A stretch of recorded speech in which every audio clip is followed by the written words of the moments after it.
Hello and welcome to the Friday Five.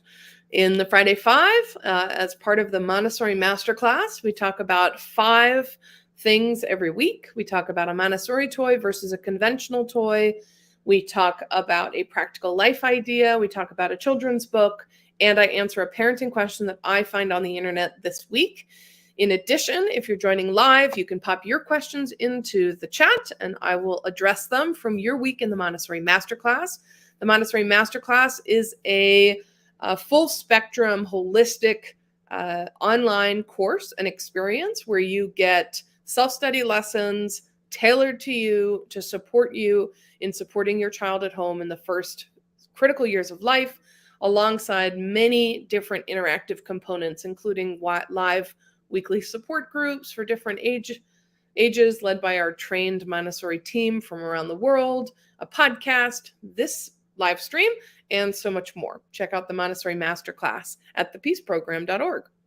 So today we are talking in terms of our Montessori toy versus conventional toy. We are talking about the Pickler triangle versus the couch. Now, the Pickler triangle is not specific just to Montessori, but it is often a material that is used in Montessori environments, and it is something that a lot of families who are interested in implementing Montessori at home have questions about, because the expense of a Pickler triangle is not small. So let's consider the Pickler triangle versus the couch. So not to sort of think of like a couch that is a child's toy, but you can think of it as pictured, or you can think of just your own couch. And what is the benefit or drawback of either one of these? So anytime we think through a Montessori toy, we're going to want to center the child's development. So we want to think, what is the child trying to do in their development right now? And then is the environment allowing them to do it? And if the environment is not allowing them to do the development they're trying to do, then how can we adjust the environment to allow them to do it by either removing obstacles or creating opportunities for them? So that's going to be our central question in Montessori, and that's the way that we think through problems as Montessori practitioners. So what we want to do as we think through these problems is we're going to first say, okay, what is the child's development? Now, often something like the Pickler triangle is going to be used for a mobile child. So a child who's moving around, usually crawling or probably walking. So we're looking at a child maybe a little bit before or around the first year and beyond of looking at that. So if we think about the child's motor developments a little bit before the first year, what we typically see is we see a child who's mobile, and we see them moving from a crawling to pulling to stand. And then as they've pulled to stand and they're holding on to something, they're cruising. Once they do that, then they often will have some practice letting go or walking from one place to another in very short distances, or holding on to one thing as they reach to the next thing. So holding on to an ottoman and reaching for the couch and letting go for just a second while they arrive at the next one. So you might see the child start to have cruising sort of turn into a little minor practices with walking. And usually when the child takes their first step, crawling is just simply still more efficient. So they still crawl. And then over time, as they get better with walking, they start realizing that actually walking is more efficient. And then they start walking full time. So when we say walking well, that is going to mean that they've now stopped crawling. Now, that doesn't mean that when the child's playing a game that they don't crawl on the floor. It just means that their mode of transportation is by and large a walking excursion. So if we're imagining a child in and around a year trying to work on from cruising to walking, still crawling, we can imagine that things like play structures or other things like that, sort of play equipment in that way, can be really appealing because it's allowing the child to, go up and down and all around.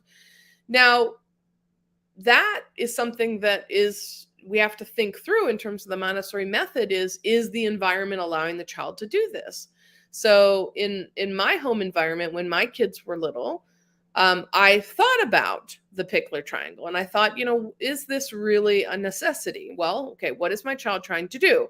And is their environment allowing them to do that? And it really was, because there was a couch and the child would pull to try to pull to stand on the couch. They could cruise on the couch. Eventually, we added a little stool so they could use the stool to climb up onto the couch and then climb down from the couch. And I saw my child actually using the things just naturally in their space to be able to pull up on and then get to that walking space. So the Pickler triangle, while it might be interesting, I would really think of it as a jungle gym. So if you're interested in giving your child access to something like a jungle gym, I would highly recommend going to a children's park where there are jungle gyms available, and not necessarily bringing a jungle gym into the home. This isn't to say that this would be an obstacle to the child's development. It's not saying that this would be bad for their child's development. I just think it's unnecessary, especially given the expense. These are not inexpensive things. And if we imagine the child's gross motor developments, and as they extend, we start seeing the child really outgrowing these things rather quickly. So a 3-year-old is going to be able to go well over this Pickler triangle. So I'd say it's probably got a year or so of use. And the child is able to do much more with what they have in the environment without the addition of that. So while the Pickler triangle is often provided in Montessori spaces, certainly in childcare programs, because you have a lot of kids going through that program at the same age, and then they graduate, and then more kids come through. So it's going to be used every single year, every single day. That makes a lot of sense. But for a home environment, a couch is completely sufficient. We have to be thinking through the lens of the child's development instead of just adding things that seem to look really fancy and nice, because it's not worth the expense. And we could be providing the child with different developmental opportunities with the savings that we have by not investing in something like this. So my take would be that a couch is perfectly developmentally aligned and accessible, and the Pickler triangle is just not necessary for the child to be able to walk through the developments that they're trying to do. Let's take a look. We're now on our practical life. So our practical life, when we think about practical life, what we're thinking about is we are considering the child's incorporation into our daily life. So if you don't have a newspaper delivered, or you don't pick up a newspaper ever, then think about the mail. Like whether you're going to a post office or whether you're getting mail from your home, there is something that gets retrieved. And so that's really the thought that we're having. We're not saying, you should get a newspaper in order to do this practical life. It's the child, what they want to do is they want to mimic the life that they see you leading, because you're an example of someone leading a successful life. And so they want to be able to learn all of the skills that you do every single day. So if there is an opportunity, if you do get some kind of newspaper that needs to be retrieved from the outside, that's fairly a sort of small thing, that's not like a very heavy package or something, or if there's the mail, oftentimes we'll just do that. But it's actually really joyful for a child, as long as they're walking, to be able to do something like that. So for example, if you get a Sunday paper, oftentimes there's some flexibility on a weekend day to be able to give the child the opportunity to take the time that they need, especially a toddler.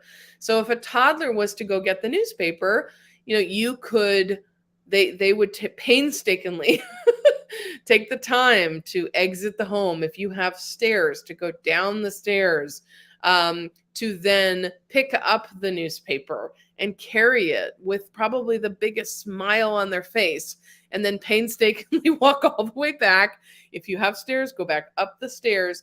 Even if that entire process took 10 minutes, that would be such a joyful 10 minutes in the child's life, because not only are they being given an opportunity to contribute to the family in an age when we do so much for the child, but they're also building their own skill set. Imagine a child at 15 months going to get the newspaper or the mail. If they practice that for a year and a half, well, that's going to be a skill that they actually have. They know what to do because they've been practicing.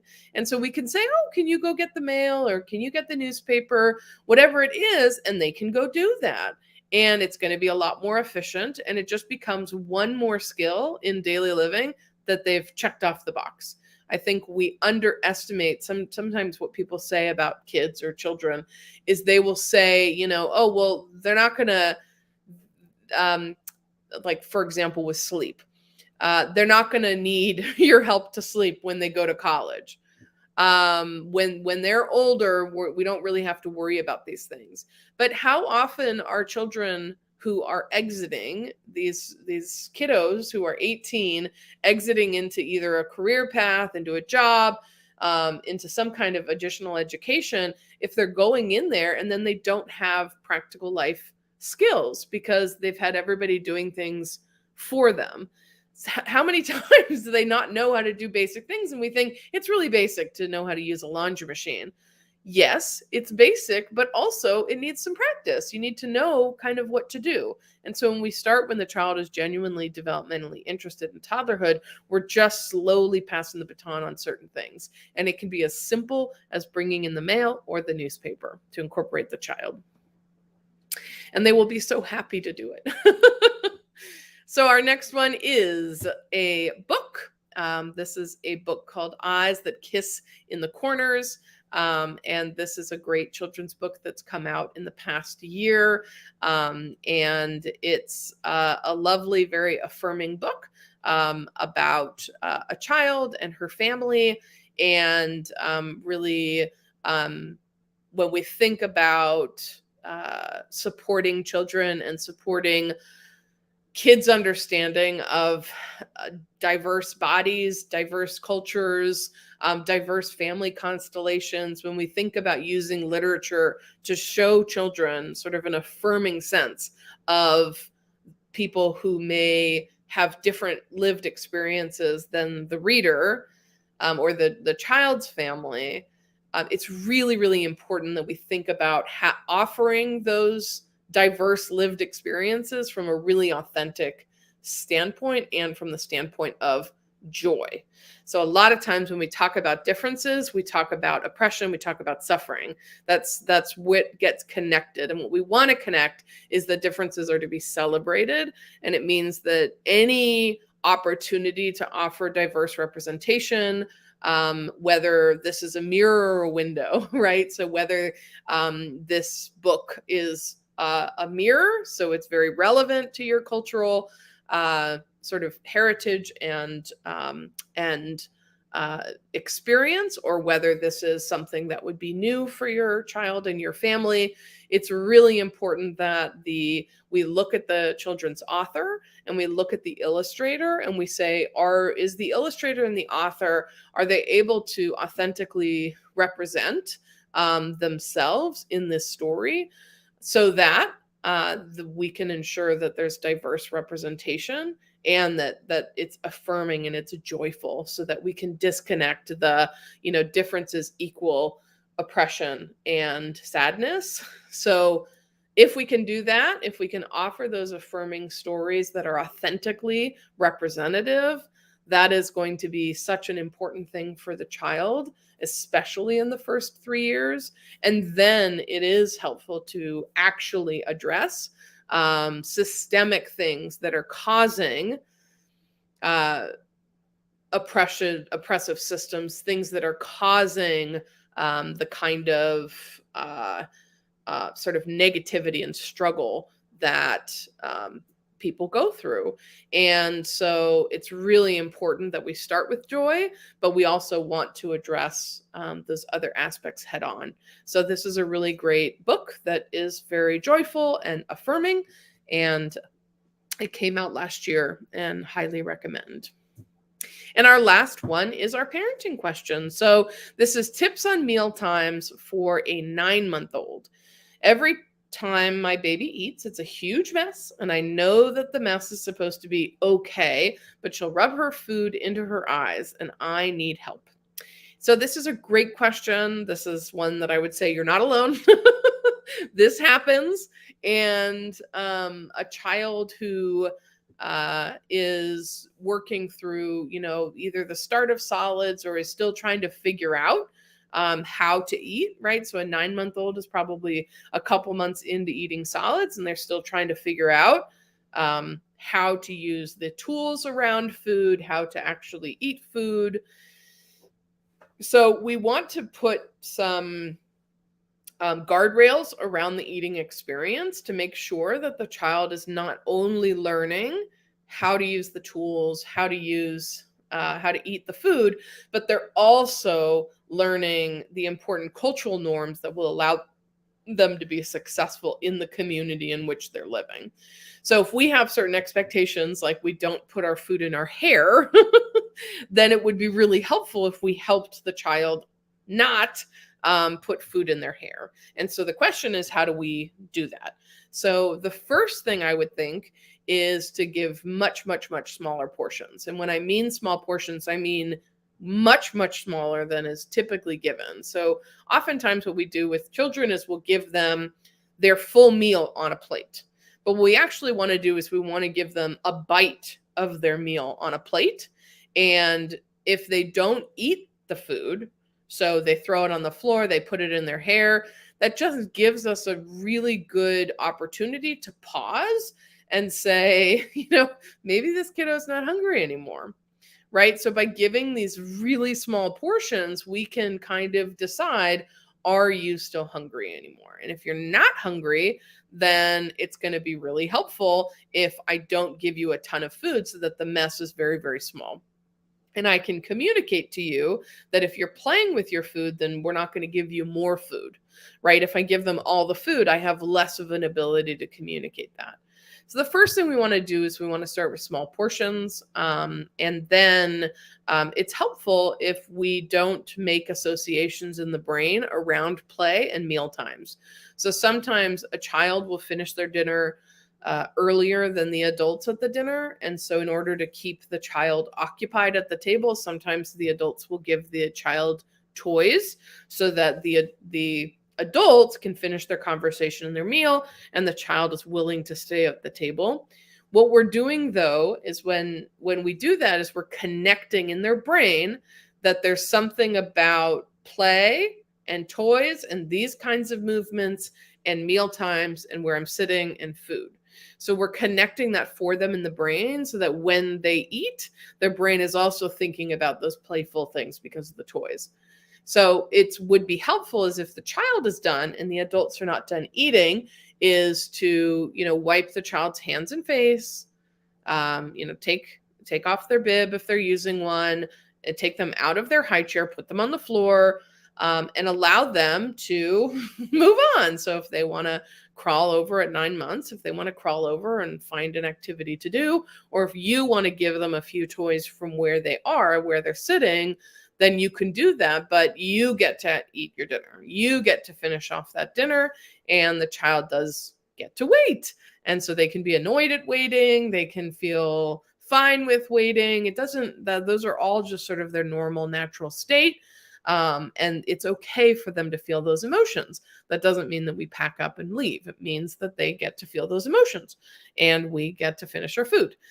This kind of boundaries around it's okay for you to be done, but it's not okay for just because you're done, everybody else has to be done too. These are social norms that are going to set them up for success in meal times in the future. So small, super small portions. Let the child be done and let them move on to play or whatever else they're doing. And I'd highly recommend joining the masterclass where you can actually get real-time support from our whole team of Montessori trained educators. And I hope to see you in there. And last, today, I'm very excited that my book, Babies Build Toddlers, is now available on Amazon and my shop in an ebook format. So I hope you check it out. And thanks for watching, and we'll see you in the new year.